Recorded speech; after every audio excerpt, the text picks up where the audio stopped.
Mount নানতাই জাপানের একটা volcanic mountain, যেটা এখন ঘুমায় রয়েছে। প্রায় 500 বছর আগে লাস্ট এটার মধ্যে ব্লাস্ট হয়েছিল ধারণা করা হয়।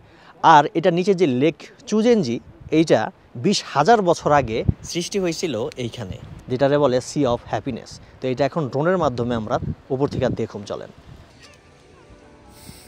ঠান্ডা।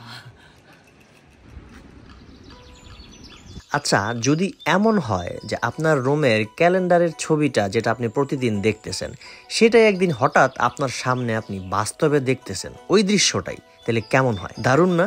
আর ঠিক এইরকম দৃশ্যই আমি দেখছি জাপানের তোচিকি প্রিফেকচারের নিক্কোতে এই শরতে যখন গেছি তখন।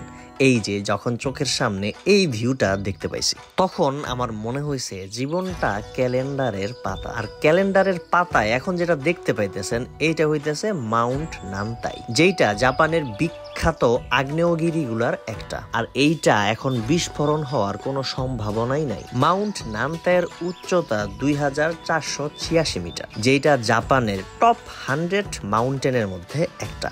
এইটা যতটা বিশাল ততটাই সুন্দর, বিশেষ করে এই শরতের মধ্যে। আর এইটার নিচে যেই লেকটা দেখতে পাইতেছেন, এই লেকটার নাম লেক চুজেনজি। ধারণা করা হয় আজ থেকে প্রায় 20,000 বছর আগে এই মাউন্ট নানতাইয়ের বিস্ফোরণের ফলেই এই লেকটার এখানে সৃষ্টি হয়েছে। লেকটা এতটাই বিশাল আর এতটাই সুন্দর যে জাপানিজরা এর নাম দিছে দ্য সি অফ হ্যাপিনেস, মানে সুখের সাগর।